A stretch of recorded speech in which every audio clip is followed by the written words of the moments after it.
Hi, I'm Kristin, and this is Trigger Your Truth.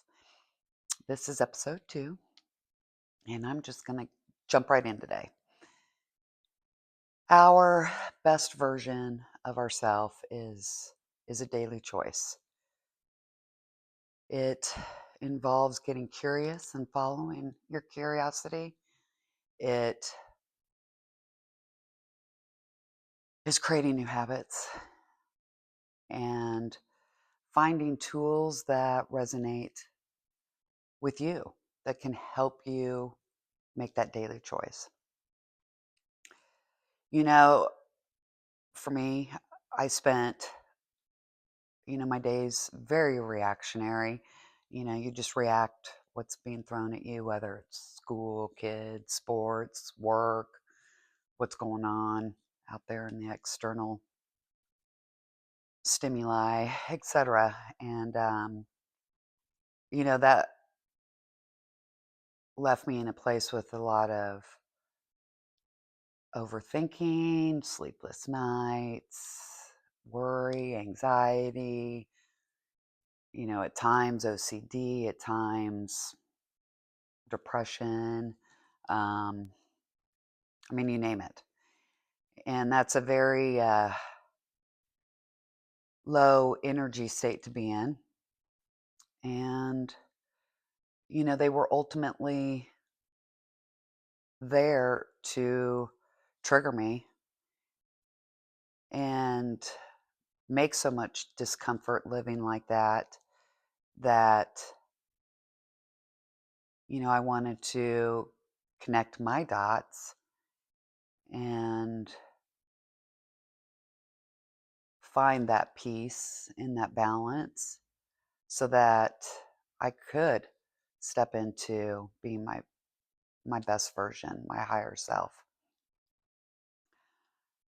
I'm going to start by sharing 2 stories with you, and at the end, I'm going to try to kind of summarize and connect them all so that hopefully this gives you a good example of kind of the big picture, the wider lens, if you will. So, stick to the end. Um, and again, just know this is my story. This is me being very real and sharing, really what I've learned and what has started to help me make that daily choice. So the first story, let's go back. I'm young. Oh gosh, I don't even remember the age, but I'm young, 6, 7, 8. I don't know. And I was visiting my grandmother, and her landlord molested me. And at the time, my parents were advised that, pursuing this legally probably could have been more damaging for me, having to recount the story and relive it, um, and so on. So ultimately, they were advised not to go that direction. You know, really, that wasn't even headline news at that time. Um, so understandable why they made the decision that they did. Fast forward 10 years, jump ahead 10 years, and I'm going back to see my grandmother. And I just remember walking across the street and recognizing this gentleman, and I hadn't seen him. And lo and behold, it was almost like that. Those memories came back to me like a movie. I remember everything. Um, was his apartment was underground. We had to walk down dark steps. His apartment was dirty. It smelled. The kitchen was narrow. There was junk food piled up everywhere. Um, I think I even ate some cookies Um, and then he took me into the living room. Um, so obviously, once the memories come back and I'm watching the memories, I talked to my mom again about this, and she explained why they made the decision that they did, which again, it makes sense to me. And you know, she did tell me that I asked questions. I was curious about it. And then just eventually one day I stopped asking questions until 10 years later when I saw him again. Um, so for me, that's like a aha. It's like a wow. I mean, what is being stored in our brain that we don't even know? Um, and thank goodness, really, it protected me like that. And the memories came back when I was at an age when I could understand it better. Um, but it just shows you, really, that, there's more being stored up here than we even realize, right? Um, so that's, my first story. Um, and, that's, kind of was, like I said, an aha for me um, when I started connecting dots later on in life. So, story two, we're really going to jump ahead. I'm actually moving to the Kansas City metro area with my husband, and we have 2 kids under the age of 2. We didn't have any family here. I didn't know anybody. Um, house rich and cash poor. And at that time we were pregnant again pretty quickly with our third. And I had left my position at a job that I had loved to stay at home with our beautiful babies. And,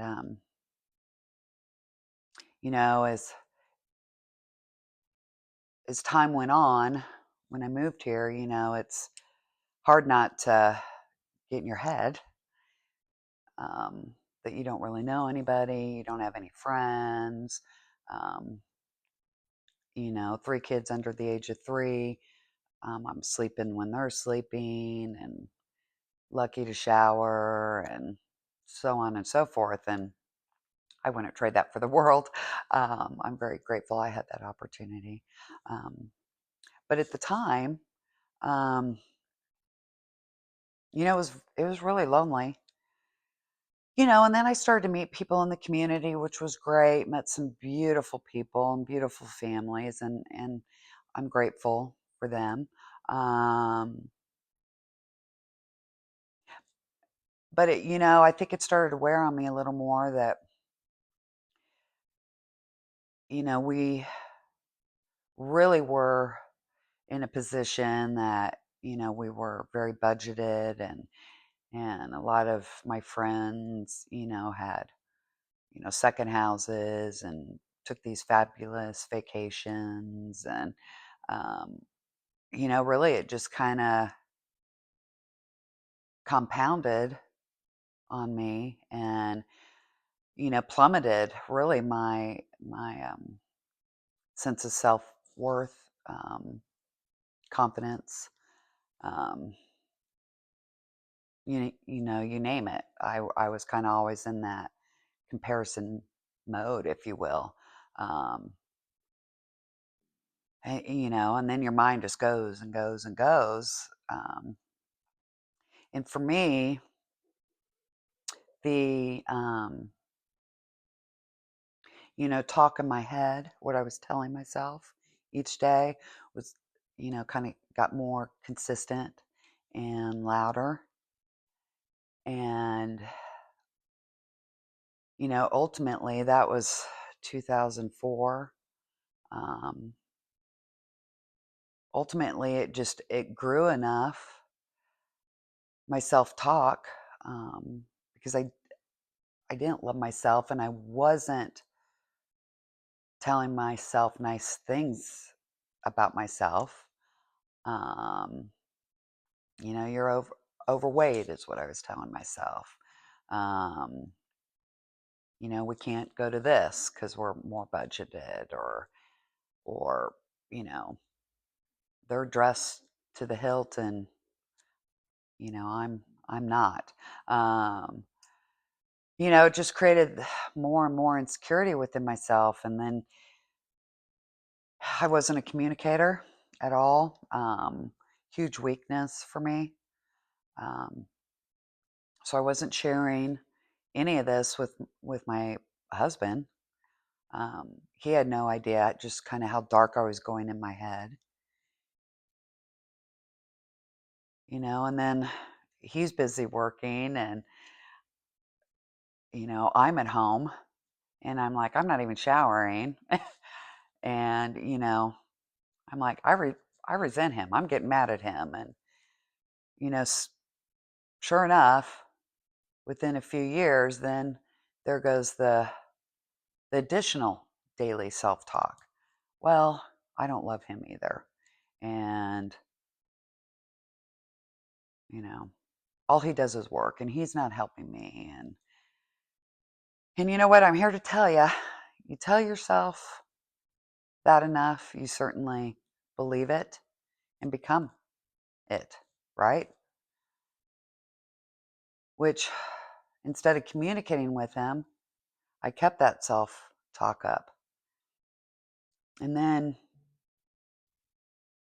in hindsight, those unconscious reactionary behaviors that I was doing, which was to judge other families or other women, or judge my friends, or play into drama and create the drama going, or play victim. Woe is me, I'm at home, my husband's working, and gets to eat out for lunch every day, or um,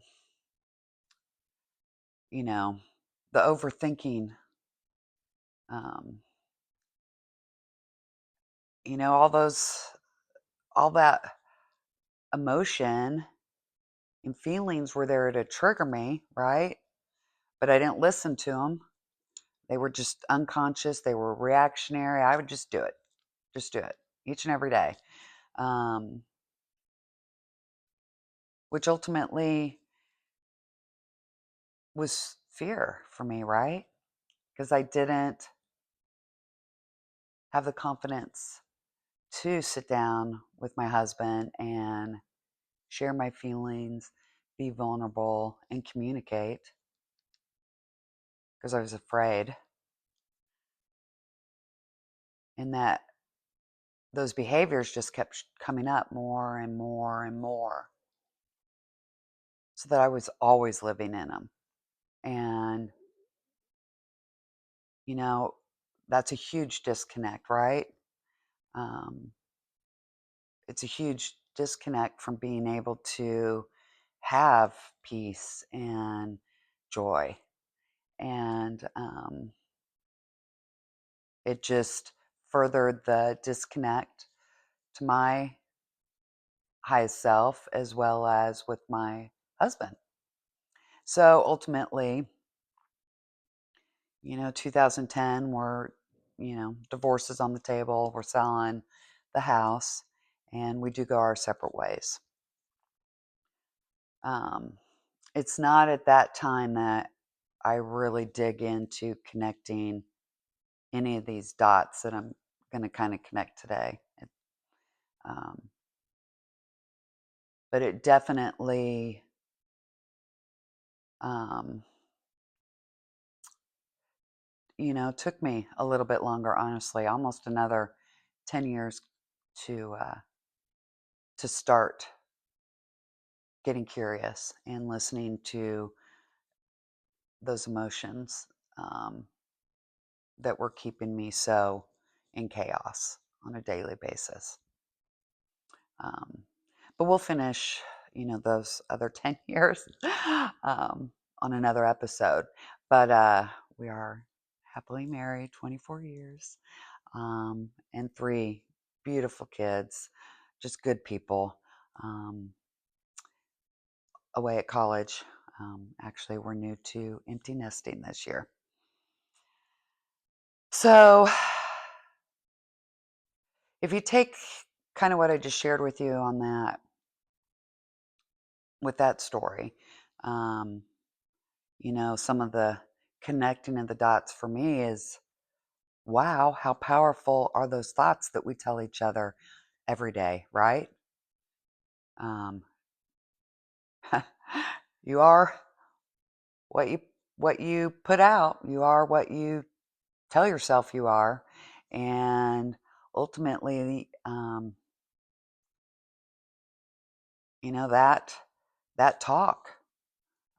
It's almost like it rewired um, my brain up here, um, and kept facilitating, those that daily choice that I was making to live in those reactionary, um, low energy emotions that honestly, I mean, at times, you guys, I was not a good person. When you judge people like that, or play victim, or not communicate, and you know judge others, that's your ego protecting you. And really what it's hiding is ultimately your fear. What was I so afraid of at the time, communicating and being vulnerable? Yeah, yeah, I was. So we saw how powerful the brain is, and then just how powerful our thoughts are, right? And for me, you know, that was almost like I said, rewiring it up there and staying stuck in that emotion, um, not being authentic, and definitely not making the choice, the conscious choice, to be my best version on a daily basis. So then you start to throw into this same story, just how life imprints on us, right? So, I was raised at that time where, it was very much, as a woman, get out there, educate yourself, be strong, don't show emotion, don't be vulnerable, provide for yourself, you don't need anybody, stay strong. That was everywhere, right?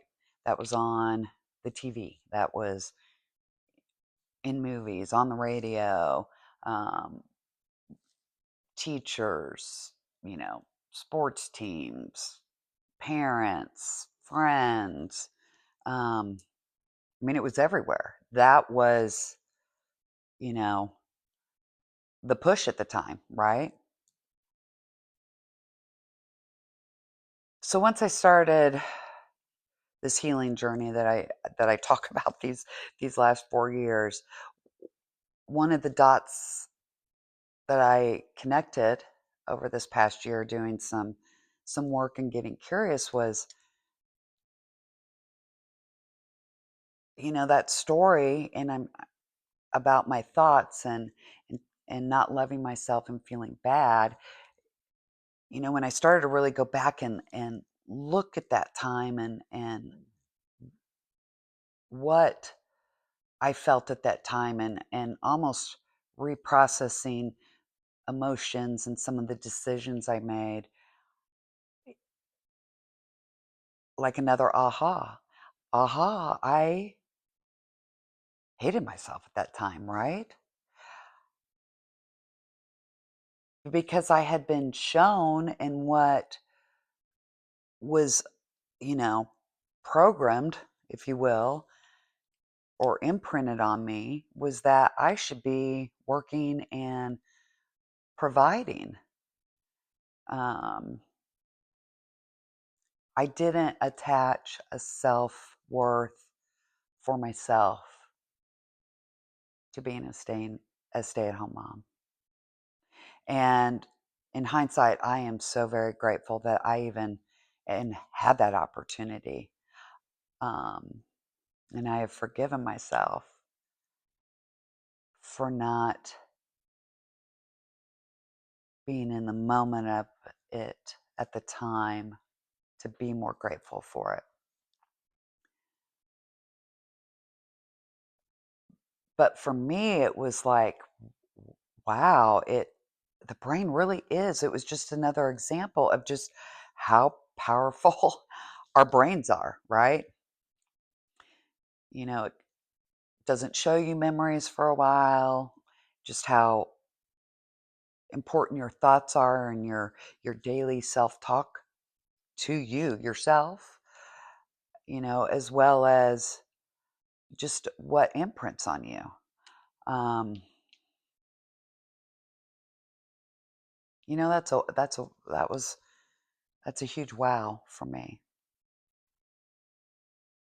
So kind of the summary, here is that we all deserve to, you know, be in that flow and make that daily choice to be present, that we're not going to feel that discomfort of those emotions that are showing us that we aren't living our best version, that we're not, at peace. Because if we're overthinking and stressing and judging others and, not being compassionate, or sadness or depression or OCD or perfectionism, whatever it is that is almost self soothing and protective of you, then we're not really asking ourselves some hard questions um, about what that's triggering for us. And I would challenge everyone when that happens to, write it down, sit with it for a minute, and ask yourself, maybe, is there a memory that you could connect dots to, that happened long ago, um, that you remember those same reactionary behaviors that you're using today? Um,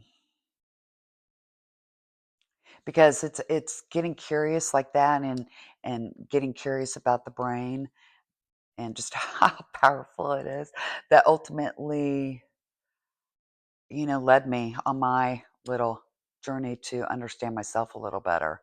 Um, I just couldn't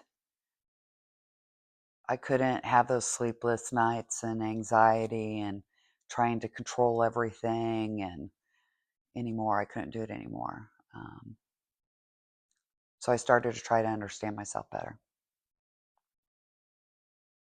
Along with that, curiosity, one of the things that I really have tapped into this past year quite a bit is is energy, right? So if everything we do is energy, our thoughts, our actions, our beliefs, right?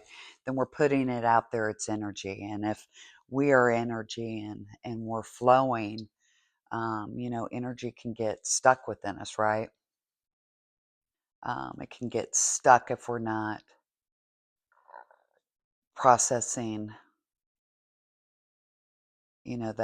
that fear, or what's, you know, signaling us that discomfort. So if you start to really read about energy, which is what I started to do this past year, and kind of take some classes on it, was, and again, I'm no expert, but for me, what really resonated was, they talk about your brain halves, And, think of them almost like as a yin and a yang too, right? So they got to flow. They can't be in chaos.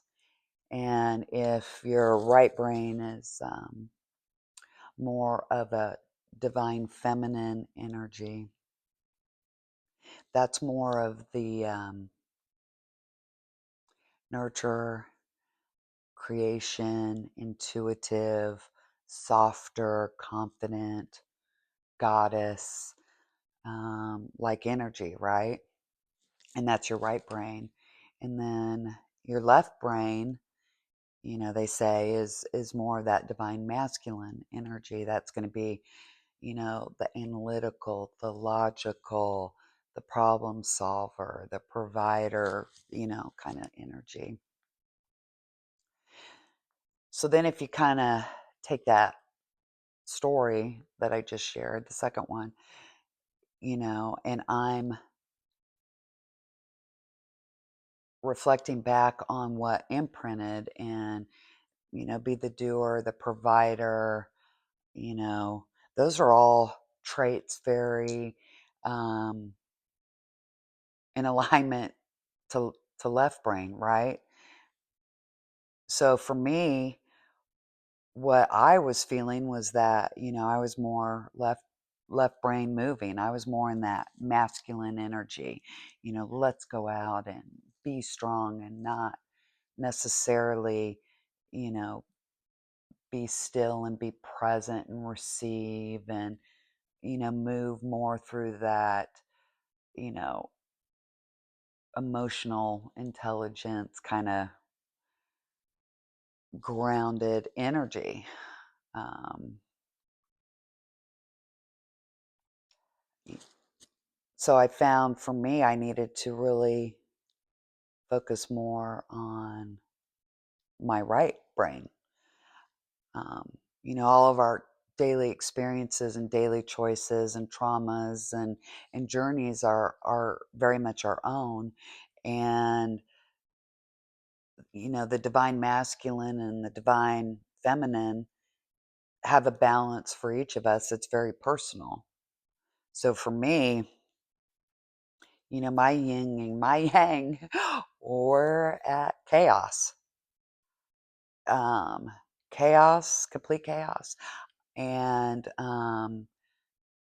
I had to really learn how to kind of tap more into my right brain um, and start to sit and flow, be more intuitive, more grounded, and to allow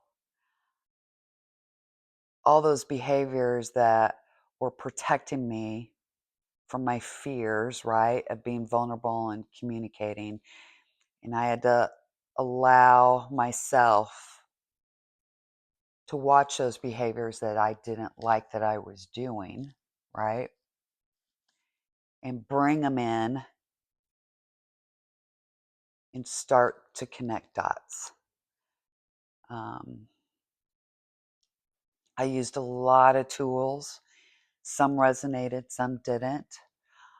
I'm truly hoping on these platforms that you guys take the time to comment because I'm always up for learning more. This is this isn't a finish line. It's not a race. This is a journey. Um, and I just always love to share and learn. So hopefully if you got to the end of this, you can comment, and if there's something I haven't tried, I would love to know what's worked for you. Um, I am as these episodes go on, going to bring in some people that really were helpful for me and help me get to a point where I could talk to you on camera. Because that's a fear of mine still. So I'm on episode 2. So 2 weeks into tapping through that fear, right? um, but I'm going to bring on some people that I think just have a lot to share and they were just really good for me and resonated for me. And certainly, if there's questions that you guys have, definitely leave them, because if it's something I tried, I'm happy to let you know too. Um, but the key, you guys, is on the other side of this best version is peace. It's joy. It's a flow that we all deserve. It is. I just wish I would have done it earlier.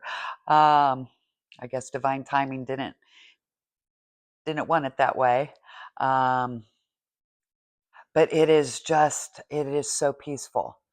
And it really starts with getting curious and asking questions and following that.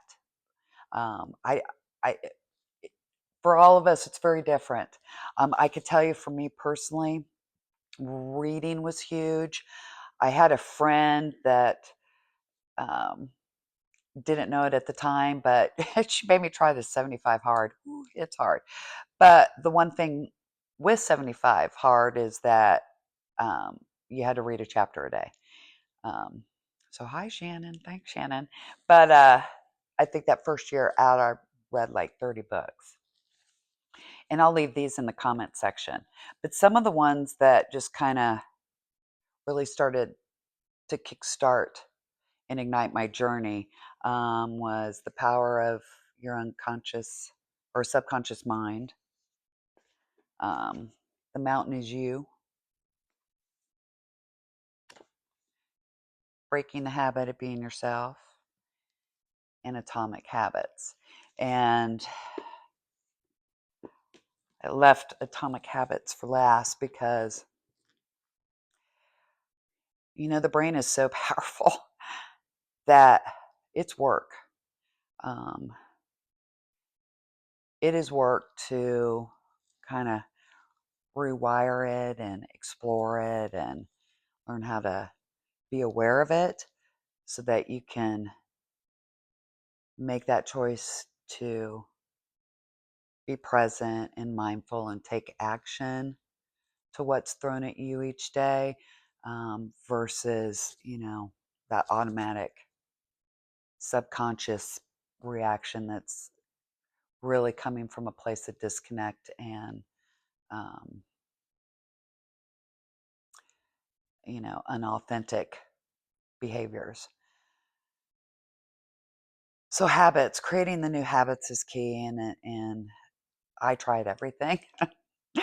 um, but another one of my favorites is crystals. And this one's an amethyst, and this one's rough. Um, this one's very calming and peaceful. Um, yeah, and purple's my favorite color. And I keep one by everybody's bed. I even hide them on my kids' nightstands when they're home. So I typically always have a crystal. The other one I was kind of playing with was rose quartz. This one's soft and smooth. Rose quartz for, um, just love. We're all um, should be moving through love and compassion and, not the judgment and playing victim and, you know, drama. I like to carry this too. Smooth ones, a lot of times I might wear my bra.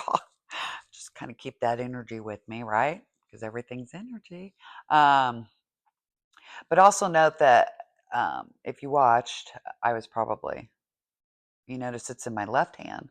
Um, and I'm not sure which book had it, but, supposedly if you're using your left hand, then it tends to activate more of the traits of the right brain, so the divine feminine.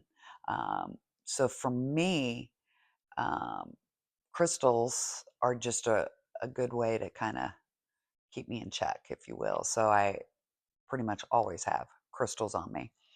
Um, Another thing that's been big for me is jewelry that means something to me. In the last episode, I actually tagged the product, but this is the Ankh of Isis, and the Ankh is for me like the Ankh symbol is like the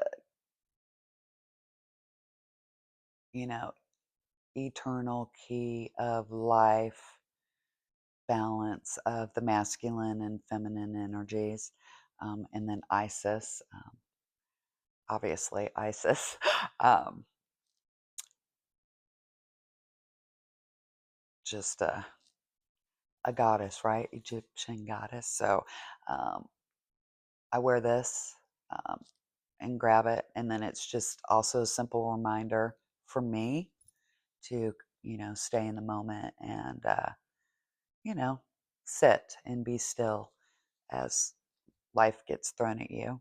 Um, I do crystal bracelets on my left arm quite a bit. So, um, find something that kind of resonates for you, whatever that is. And then I don't know if back there you could see a little smoke coming out of my philodendron, maybe. Um, but what I've learned through creating new habits is using my senses are really important. So just being still and um, feeling the sun if I'm walking to the mailbox, or taking a deep breath and smelling, the season that we're in, if you will. So incense is a big trigger for me. Um, just kind of to remind myself to keep those energies balanced. Well, hopefully I kind of was able to connect all the dots using my personal stories and sharing some of my aha moments and what's kind of worked for me. Um, just you know what, we deserve it, and we deserve to be in that best version, and I really just encourage you to get curious and follow it, see where it takes you. um, Start a new habit. And I'm going to leave you with one thing to try. And if you make it and do it every day, um, come back next week and leave a comment, because I would love to know if what you thought about it. But this is so simple. It doesn't have to, throw your schedule out, or you don't have to get up early or completely change, you know, a day around. When you're walking into work, or if you're taking a bus, or if you're um, walking to a class, or going to the grocery store, or dropped your kids off at daycare or school, and you have that car ride alone, or you have that 5-minute walk into work alone, whatever it is for you, turn off the noise, right? Turn off that noise that imprints, and we don't even realize it's imprinting. So turn off your music, turn off your podcast, unless it's mine. No, I'm just kidding. Turn me off for this too. Um, just turn it off. Take the headphones off, whatever it is, and pay attention to your senses. Take a deep breath and smell. Take a moment just to breathe and say, I am grateful I can, go to the grocery store and drive this car today. I am grateful I get to walk into my job today. Um, and be more still and be more quiet. Um, and every time you're in that car, or walking, just turn the noise off. Turn the noise off and pay attention. What do you see? What do you feel? What do you smell? Do you feel it in your body? Do you get goosebumps? Pay attention to it. And then when you go to bed that night, keep a little notebook by the bed, write it down just so you can go back and reflect on it later. Because maybe those are all dots that will mean something to you later. Um, I know they did for me when I ultimately started writing them down. That was probably one of the last things that I hooked into as a habit. Um, but definitely try that and just see if, after a week's time, if you feel better. I can tell you, for me now, when I get in the car, it is so unconscious behavior of me now to never turn on the radio and to, look at the sky or, you know, roll down the window and smell the fresh air. So it's funny that, I practiced that for so long, just in a really small time frame. And, it didn't cut into my day or take away from my day. And now I do it. And now I look forward to being in the car by myself.